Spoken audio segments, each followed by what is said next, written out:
ভাই আমাকে মিষ্টি একটা কমেন্ট করেছে, সেটাই পড়বো আর সেটা থেকে কিছু বলতেও চাই।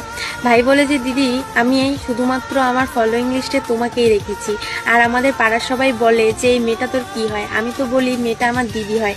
সত্যি দিদি, কসম দিয়ে বলছি, যদি তোমার বাড়ি আমার আশেপাশে হতো আমি তোমাকে দিদি বানিয়েই নিতাম।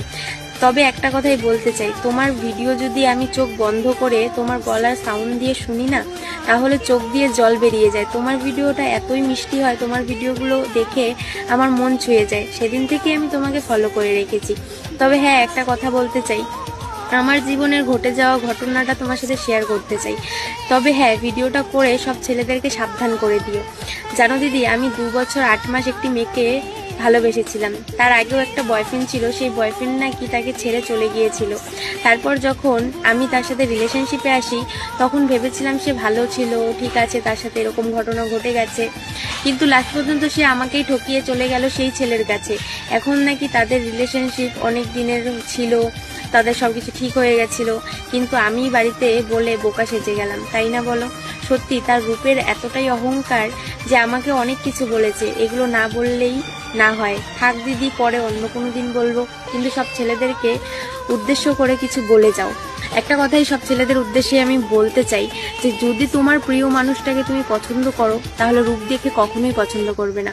কারণ রূপের রানী তো সেই বাজারে দেহ বিক্রি করা মেয়েরাও হয়, কিন্তু মেয়ে এরকম পছন্দ করো যে তোমার জন্য লয়েল হয়, ঠিক আছে, যে তোমার জন্য জীবন উল্টে পাল্টে দিতে পারে, কিন্তু তোমাকে ছেড়ে কখনোই যাবে না। কি ঠিক তো? ছেলেরা বাইক এত ভালোবাসে কেন, এটা হয়তো গুগলেও বলতে পারবে না। কিছু মানুষ বলে থাকে সেটা তো মাত্র একটা ইঞ্জিন। তবে হ্যাঁ, একটা কথা কি জানো তো, ছেলেরাই জানে সেটার মধ্যে প্রাণ থাকুক, সে কথা বলতে পারুক কি না পারুক, সেই ইঞ্জিনের আওয়াজে যেন তারা তাদের ইমোশন, তাদের কষ্ট দুঃখগুলোকে ভুলে যেতে পারে। সত্যি সেই 2 চাকার মধ্যেও যেন একটা প্রাণ আছে। তারা যখন সেই বাইকে করে সারাদিন ঘোরে, যেন তারা মনে করে তাদের একটা খুব কাছের মানুষ তাদের সাথে সারাক্ষণ রয়েছে। আসলে কি বলতো, এটা কেউ বুঝতেই চায় না।